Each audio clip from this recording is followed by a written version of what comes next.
We will take up the following items for approval.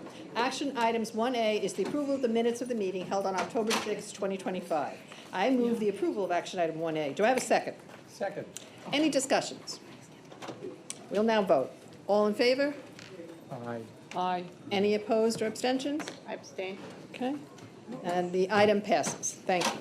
We'll now address action item 1B, the policy calendar. Policy item 1B1A is a resolution to reorganize the School of Health Sciences at the College of Staten Island. I now call on Interim Executive Vice Chancellor and University Provost Alicia Alvaro to provide further background on this item. Thank you. CSI completed an internal assessment process in collaboration with its various governing bodies on the reorganization of the School of Health Sciences and transfer of its associated academic departments, nursing, physical therapy, and social work, to other academic divisions within the college. The reorganization of the School of Health Sciences will provide increased efficiency and meaningful cost savings that will increase academic success and college efficiency. The reorganization and subsequent department transfers is fully endorsed by the President and was approved by the college-wide governance. President Lynch is available to respond to any questions the committee might have about this item. Thank you. So I move the approval of policy item 1B1A. Do I have a second? Second. Do we have any discussion? Any questions? Seems like a very reasonable thing to do. No problems. So we'll put it to a vote. All in favor? Aye.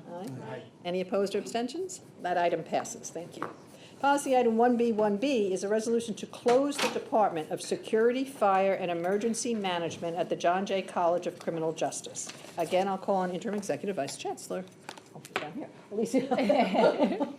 Historically, the Department of Security, Fire, and Emergency Management has faced challenges related to administrative, managerial, operational, and functional structures with difficulties in fostering collaboration among its 13 full-time faculty members, establishing stable leadership, and completing key curricular and student learning outcomes assessment. Despite remediation efforts by the administration, in April 2025, a majority of the faculty members voted in favor of dissolving the department, along with relocating the academic programs and transferring faculty members to other departments. The academic programs remain active and are currently being led by former department faculty. If the committee has any questions about this department closure, President Mason is available to address them. So I move the approval of policy item 1B1B. Do I have a second? Second. Any discussion or questions? Yes, please. I was just wondering how you thought this was going to impact sort of the students of that. Two ways it could go, given what was described in the disruption. Supposed to hurdle over it. It's a good thing it wasn't electrified today. When you're only less than 5 feet, I don't even think about things like that. Sorry. Thank you for the question. Well, all of our majors are staying, so we're not changing any of that. So there's no impact on the students or the faculty. They've all been transferred to different departments. More I meant sort of just morale. It sounds like it was a fairly disruptive environment, and I'm wondering if there was going to be something that was, better for the students, or whether there was some support to the students around sort of this transition. So it was the students weren't aware of the issues. Okay. It was the students and the majors. Everything there's no visibility for them into what was an issue before. Okay. It was is purely administrative. Okay. Thank you. Any more questions? Hearing none, we'll put it to a vote. All in favor? Aye. Any opposed or abstentions? That item passes. Thank you, Carol. Policy item 1B2A is a resolution to amend the governance plan of Brooklyn College. And I'll again ask Dr. Alvaro to provide further information. The proposed amendments broaden the definition of administration to include professional staff whose responsibilities support executive or administrative functions. The revisions reflect the contemporary administrative structure of the college, increase flexibility in appointments to Brooklyn College's Policy Council, and enhance the inclusivity and representation of shared governance. The proposed amendments were approved by the Policy Council and endorsed by the President. Provost Bedford and Legal Counsel Jacqueline Helms are in attendance and can answer any questions the committee might have about this item. Thank you. I move the approval of policy item 1B2A. Do I have a second? Second. Any questions, discussion? Hearing none, we'll put it to a vote. All in favor? Aye. Any opposed or abstentions? That item passes. Policy item 1B3A and policy item 1B3B are resolutions to award honorary degrees at CUNY School of Medicine. 1B3A is to Annie Mae Brown Jefferson, and 1B3B is to M. Bishar Omari, MD, PhD. I move the approval of policy items 1B3A and 1B3B. Do I have a second? Any discussion? Let's put it to a vote. All in favor? Aye. Any opposed or abstentions? That item passes. The following policy items, 1B4A through 1B4G, are resolutions to appoint with immediate tenure pursuant to bylaw 6.2B. Policy item 1B4A is to appoint Jennifer Birkland as Associate Professor in the Department of Architecture at the City College of New York. Policy item 1B4B is to appoint Amber Bemak as Associate Professor in the Department of Film and Media Studies at Hunter College. Policy item 1B4C is to appoint Alora Shajawi as Professor in the Department of Women and Gender Studies at Hunter College. Policy items 1B4D is to appoint Maria Logrippo as Professor in the Hunter Bellevue School of Nursing at Hunter College. Policy item 1B4E is to appoint Dr. David W. Pantalone as a Professor in the Department of Psychology at Lehman College. Policy item 1B4F is to appoint Brian Winterman as Associate Professor in the Leonard Leaf Library at Lehman College. Policy item 1B4G is to appoint Rita Kiki Edozi as Professor at the CUNY School of Labor and Urban Studies. I move the approval of policy items 1B4A through 1B4G. Do I have a second? Second. Any discussions or questions? Hearing none, we'll put it to a vote. All in favor? Aye. All opposed? Any opposed or abstentions? Hearing none, the item passes. Policy item 1B5A is a resolution to approve the Faculty Personnel Matters Report of the Education Policy Committee. I again call on IEVC, they're giving me these little acronyms now, to provide further background on the item. The information contained in the Faculty Personnel Matters Report includes appointments and reappointments with tenure and fellowship leaves. Faculty are evaluated and reappointed on a systematic basis through a highly rigorous process involving local governance as well as approval of the institution's chief academic officer and president, with the goal of awarding tenure to retain superior faculty. Fellowship leave is granted to faculty to conduct research, improve their teaching, or productive creative work as part of the nationally recognized responsibilities of the professoriate. This cycle's Faculty Personnel Matters Report of the Education Policy Committee was generated from faculty data entered into CUNY First, the university's system of record, between September 8, 2025 and October 20th, 2025. Thank you. I move the approval of policy item 1B5A. Do I have a second? Okay. Any discussions, questions? Hearing none, we will vote. All in favor? Aye. Any opposed or abstentions? That item passes. Policy item 1B5B is a resolution requesting approval of the actions in the Curriculum and Academic Policy Dashboard Report. Again, I call on Dr. Olvera.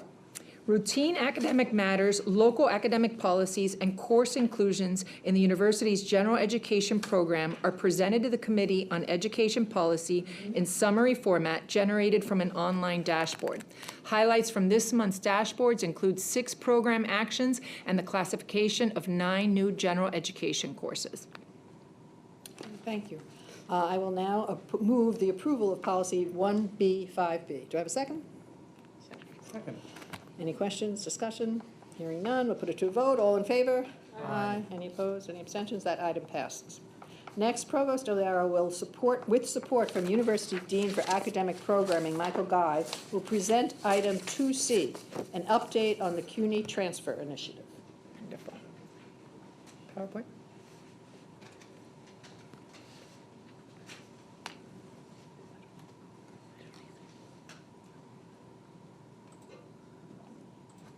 Visit my Nope, my that's dad's not what sisters in San Francisco. That's next That's your meeting, that's the next meeting. There we go. And I can't talk about the fiscal matters report. Okay, wonderful. Thank you so much. I am very, very excited every time I talk about transfer, so hopefully we'll note my enthusiasm. The board, as you know, passed a resolution and required that by December 2024, there would be curriculum alignment as such that when students would transfer, they would be able to transfer junior status upon transfer. And so we took this seriously, and finally, I want to just give you an update. The one thing I want to preface is saying that the transfer initiative, there is no end to this work. We realized that when we delved into transfer, that this was something that needed to be part of the work that we do every single day. Let's see if I can get this to actually, there we go. So what we did with the transfer initiative, although the resolution was primarily about the curriculum alignment, we took a deep dive and looked at a student attending an associate degree. What are all of the factors that really impact transfer? It's not just about credit. Credit is really a very small sliver of the pie. It's about when does a student indicate that they want to transfer? Where they want to transfer impacts which courses they should be taking. What kind of transfer support do they have? How do our systems communicate with one another when a student actually transfers? And then we took a look at when the student goes and actually transfers to a four-year institution, what are the supports necessary upon transferring that this student needs? And so this represents all of the parts of transfer. And so we broke it apart into these big buckets. The program alignment work, which was co-chaired with our faculty senate, enrollment management and working with CIS, improving the transfer process. What are the parts of CUNY First, of Navigate, of all of these tools that we have that really need to work in tandem and move seamlessly with the student? It's not just about the credits transferring. It's about all the information that we gather, academic advisors, when they enter information into a system. These systems have very, very powerful analytics and tools that can help guide a student through the right academic progress. When they transfer, they have a clean slate. All that information is left. So the native students have an advantage because all their information is in one system. But we have the same system across CUNY. So what are those things that we need to do, those barriers, those institutional barriers that need to be removed in order to really fully support the transfer experience? Transfer Explorer, I'll show you some screenshots of this fantastic tool, homegrown by CUNY, and predates the transfer initiative. But this is a really robust, we have national recognition as the only institution and system that has this tool and the amount of robust data that it provides. Looking at our policies, what are the gaps in our existing policies? Do some of these need to be tweaked? Do they really support the transfer student? Strengthening academic advisement, that handoff. We know that handoff from one institution to another is absolutely critical for student success. And all of the additional transfer student support necessary. So in looking at the curriculum, we took a deep dive into the data. What are the most common sending majors? What are students majoring in before transfer? And this list here, while not comprehensive, because there are so many majors at two-year degrees, but this represents alone 91% of our transfer students. Liberal arts and sciences, business, criminal justice, science, computer science, psychology. And that was our starting point in getting faculty groups together around the most popular transfer majors. And so we did something different. And this is what made the transfer initiative different than any other system. I did a lot of research, met with institutions across the United States to ask them, how did you do your transfer work? And where did you fail? And every single institution said the same exact thing. If you figure it out, come back and tell us. Because the hill where everyone would die is getting faculty together and looking at a syllabus and saying, who's going to change what they're teaching, right? Well, I teach this in this course, I teach this in these 2 weeks, and I'm going to keep teaching it this way. And as a faculty member, I understand that. That's a challenge. And especially the bigger the group, the more challenging it is. So we removed that from the conversation, and we started with what must a student learn the first 2 years of the major. Get the faculty together and ask, what does an accounting major have to learn in the first 2 years of the major? What does a psychology major have to learn in the first 2 years of the major? And guess what? Faculty were able to agree very quickly. They knew exactly the competencies students needed in the first half of that major. And then we asked, what groups of courses, what are those 15 credits, 18 credits, whatever the number of credits that gets a student to the halfway before transferring. What are those courses? I might package it this way, you might package it this way. But could we agree that this group of courses equal each other? And the answer was, well, yes, if they're all satisfying these learning competencies. And that was the gateway to the conversation that shifted the focus into, let's talk about what a student must learn and the competencies that they must satisfy. So what came of this? Well, we provided faculty with a lot of data. And we said, this Accounting 101 course transfers everywhere as Accounting 101, except for one college. Accounting 102 transfers everywhere the same, except for these 3 colleges. And the faculty started saying, well, what if it became a universally transferable course? If I'm only one college out of all of them where that one course is not transferring, organically faculty started having conversations about what would it take to change this. And so the courses started to break apart versus what we thought. It would just be a group of courses that transfer with the student. And so we started asking ourselves, this universal transfer path, how fabulous would it be that we are able to tell a student, this group of courses, you don't need to know from day one if you're going to go to Baruch, to Queens College, to Brooklyn to study accounting. I can feel confident taking these sets of courses before I figure out where I want to go. And they're going to be accepted into that major universally. And that is where we started landing, is this universal transfer path. And the benefits, right, minimizing loss of time, overall degree cost, this guarantee of the seamless transfer, not just to one school or 2 schools, but any school within CUNY. And we started realizing this was fantastic to try and be able to accomplish this universal transfer path. It eliminates the course repetition, students transferring junior status within the major, which is what the board resolution called for. So this is the status of this work so far. In accounting, you can see there are 4 courses, 12 credits. And this is aside from general education and gateway courses. Gateway was part of the pathways work. These gateway courses are what are those courses that are universally transferable, but they're very introductory. These start building a little bit more on that.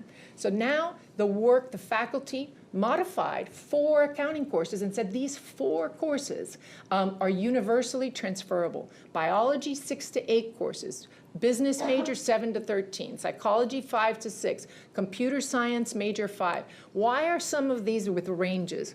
Because some of the courses are very specific to a very specific major. For example, forensic accounting. Forensic accounting offered an associate's degree. I think there's only one accounting program at John Jay, maybe one other that has forensic accounting. So there are some of these courses that are universal to the only place that actually offers them, but not universal across CUNY. But the smaller number in those ranges means across the entire system. So over 300 major courses now have an equivalency at that senior college from this work. So it started with this universal transfer path, but then we started looking at all these other courses that transfer as elective credits and aren't counting toward the major. So as a result of this work so far, 300 courses now transfer into a corresponding major versus blanket elective credits. And this is a breakdown by the discipline. And that's in addition to 56 gateway courses into the major. And I will tell you that although the gateway courses are supposed to be universally transferable, we found some places where they actually were not. And we were able to change that and work with faculty on making those 56 courses universally transferable, and then all of these additional things. And so this is just a visual. What I will say is that the pre-transfer initiative is a little bit misleading. We didn't think to start capturing the data way back in 2023.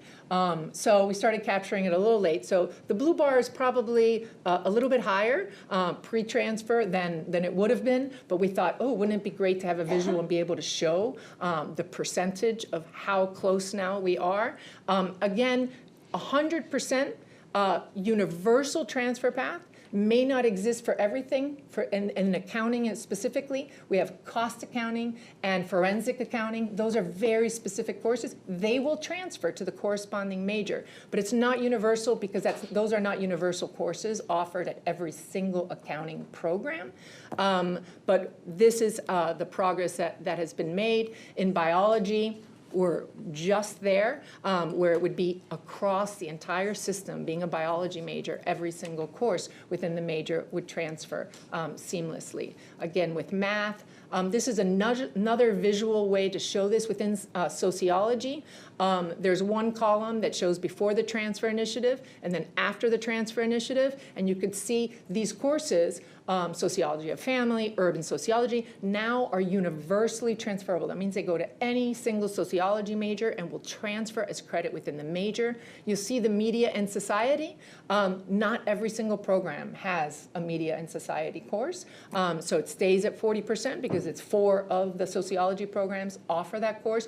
100% of the sociology majors don't offer that specialization. But the major requires 12 credits, and there's more than 12 credits reflected there. And so that was the goal. How many of these courses can we just eliminate the barrier so that students don't have to know from day one, I want to transfer to school? Because what happens if they don't get accepted or they change their mind and now they've taken courses that only apply to one CUNY school, and then when they transfer somewhere else, they lose those credits. And so that was the thinking that was driving the transfer work throughout. The biology in this genetics course, you can see before the transfer initiative, now after, it's almost 100% universally transferable with all of those programs that offer genetics accepting the course. Same thing for computer science. The one area, well, I will say, people said that we were never going to be able to make progress in computer science. And there's more exciting work here with programming 1 and 2. I will just enlighten you a little bit with computer science. This was a place where I was told over and over, you will never, ever, ever be able to get this transferable. Why? Because I learned, and computer scientists may laugh at the way I explain this, but it's the way I was able to understand it. There's a foundational language that's taught in computer programming. And if you attend one community college that teach you JavaScript, and then you transfer to a 4-year school, and that's not the language that they teach, that's a problem. Because how am I supposed to now learn a different language, right? So the computer science faculty, we were able to get some external grant funding. The faculty have gotten together and said, what's the mitigating program? What can we do? How can we provide something to those students who've learned a different language, who can hit the ground running without now having to take new languaging courses all over again? There's so much similarity between the two that it was almost there, right? We're not going to have change the course requirement at the community college, because if the faculties are experts in a particular language, they're going to keep teaching that. But is there a way to offer something before transfer, in that break right before the semester before transferring, online, self-paced, something that they can take in order to show that translation and essentially make them be fluent in this other language? And the answer was yes, and this is a product of what we found. So now it doesn't matter if you take the courses in one language and transfer to a school in a different language. That was the biggest problem in computer science, and something that I was so proud of the faculty, and they're working on that now, and that will be fall 2026. We'll have this mitigating programming for this language requirement that then will make the transfer seamlessly within computer science. Another big big win in psychological statistics. You can see before that, students had to take it again.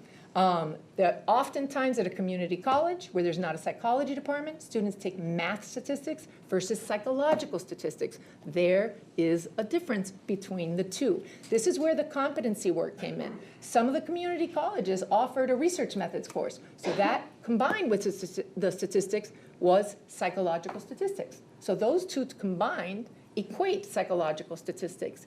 The 4-year colleges, having been at one, I know the influx of transfer students and the number of sections that we needed for statistics just to keep up, because students didn't have it. And then students are feeling like, I already took statistics. but it was math statistics, not psychological statistics. So 60% of the material they're relearning, but there's a component that they're not. And so I'm very excited because this is the most popular transfer major. And so this will be a game changer for our psych students to now be able to satisfy psychological statistics at the community college and not have to retake some form of statistics at a four-year school. Some unanticipated challenges, this is one example. Some of the majors at the community colleges, the number of credits of that major are so close to the number of credits at a four-year school. Students are not going to be able to transfer all of those credits toward the major and take one course and now say you earned a degree from a four-year school.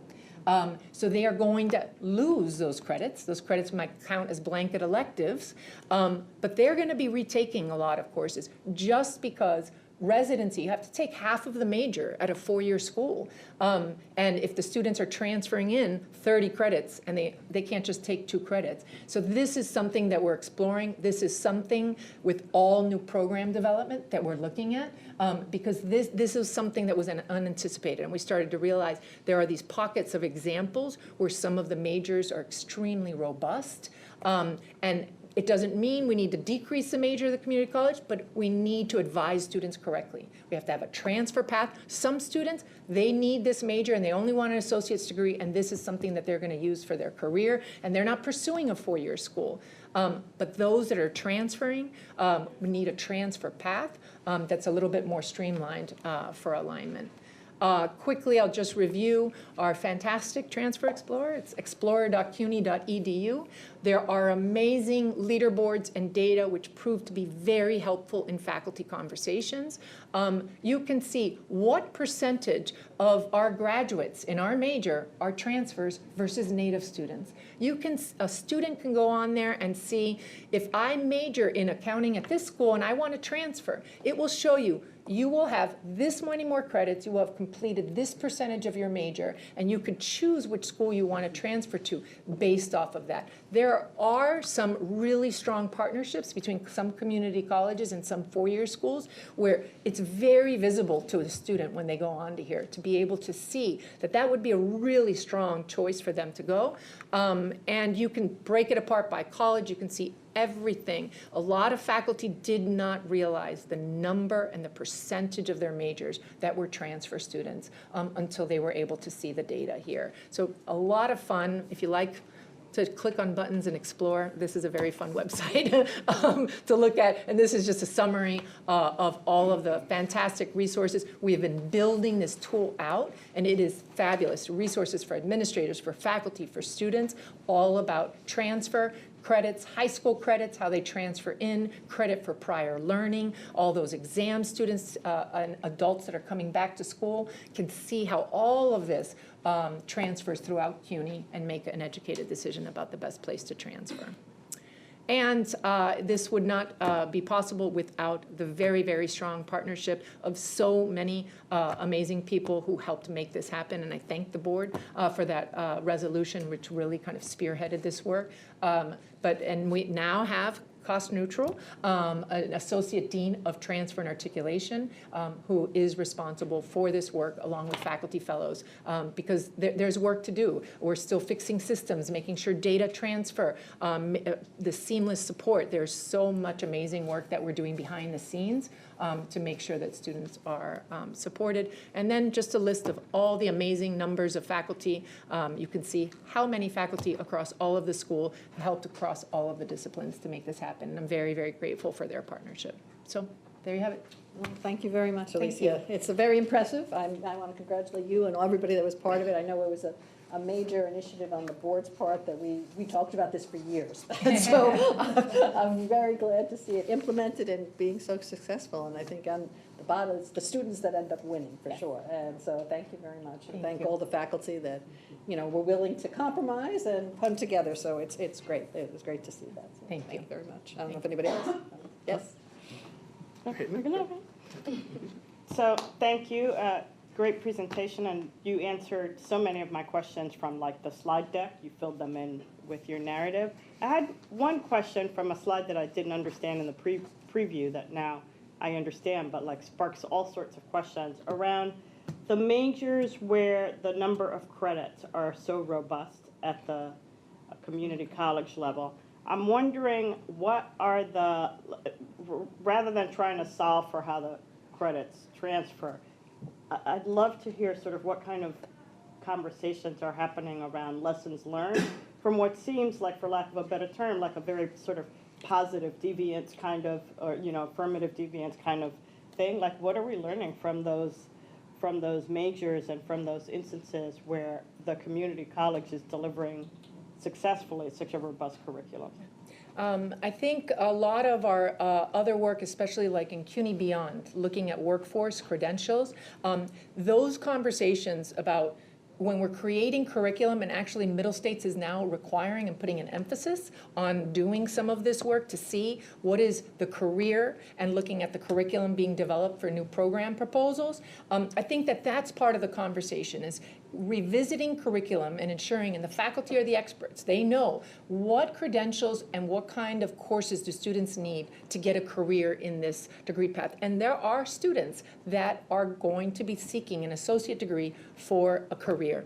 And so there will always be a need for that. But also thinking about students in different perspectives. There will be that group that needs this credential for career. There are those that are using this as a foundation for the four-year degree, ensuring that as we build these robust paths, we have a counter path, right? What's the transfer path? And then making sure we navigate students to the right path. If they want the transfer path, they don't need maybe some of those additional upper level courses because they're not going straight to the career, and they're going to get that as part of the four-year path. And so I think having those conversations about revisiting the curriculum, ensuring that we're looking at the career connectedness, that we're preparing those students with the associates, that this is a curriculum, and then how do we also carve out that transfer path for those students. And then the advising piece is critical for students, ensuring that they make the right decision for them so that they don't think, I have to complete this associate degree with this major before transferring. It's this more streamlined path that's the right path because it's for transfer. And so those are the joint conversations that are happening as we take a look at the curriculum. I'd also urge, and I'm sure you are, but urge you to also think about sort of the 1/3, you know, you talked about associate's degree, sort of an accelerated transfer, but also sort of once transfer for those where people are coming in with, you know, what are sort of the paths for sort of either creative design around double majors or creative paths around acceleration to a graduate degree, if appropriate, I don't know. But, you know, there's like, if you're coming in with already an how do you continue that trajectory and provide new opportunities for people within that same four-year period? Yeah, absolutely, and that is 100% part of the conversation. One of the challenges with the students who transfer with such a robust major is they're not able to double major, right? Because now they have this big bucket of credits that are filling the 120 credits, and it leaves them very little room. Financial aid's not going to cover extra courses to start exploring, but then also looking at the accelerated master's path, like thinking of the continuum of the student, that is not just transferring from associates to bachelors, it's how do we ensure that we're creating clear paths so that if there is an accelerated path to a graduate program, that we have that. Great. Yeah. And I think one of the great, clearly, as I said, and Trustee sort of said it here, that we were focused on this, and it's been a win-win, you know, something that the board was focused in solving, and the system had tried to, right? And finally, excellent work by OAA, great partnership with the faculty and the faculty senate. I mean, a really, really, you know, great story in that end. But the other part too is that as those conversations were happening, right, and maybe why that engagement with the faculty was really crucial, is that there's a long list of other things now to continue to advance work on behalf of student success that we have learned in the process. But this element here is also the responsibility of the central office, right? Because it is our duty to work with the faculty in the schools to have them think as a system, right? If you're a faculty member doing curriculum in community college X, you're trying to put the best curriculum based on your professional experience, right?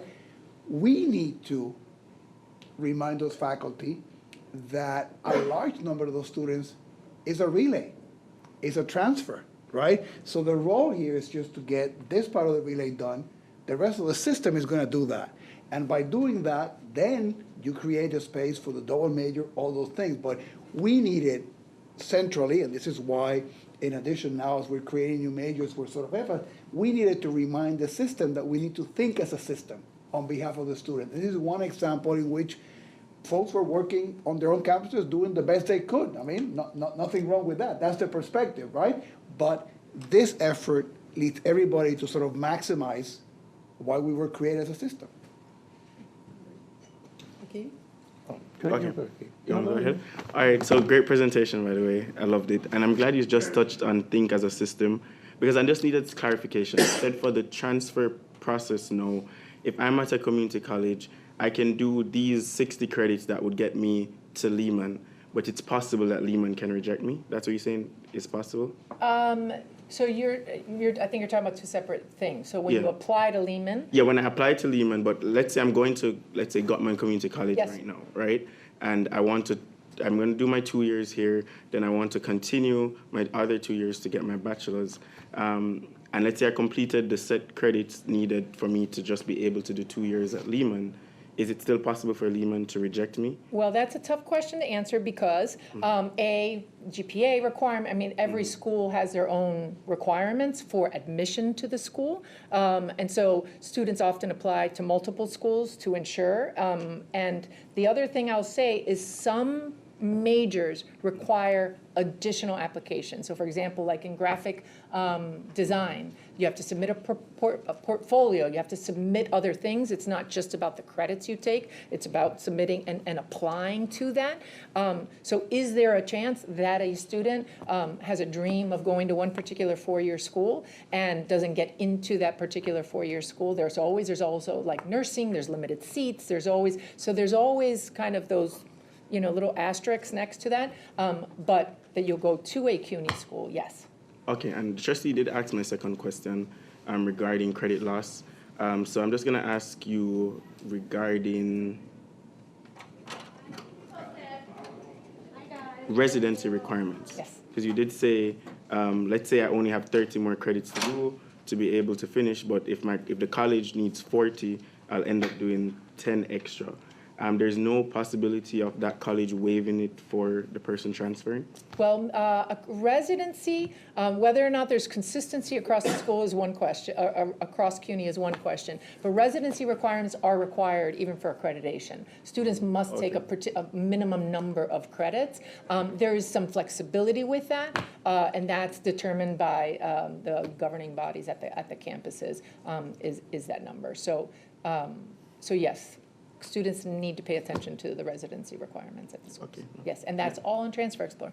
And I hope I said great presentation, by the way. Thank you. Angelo. A few years ago, this was a dream.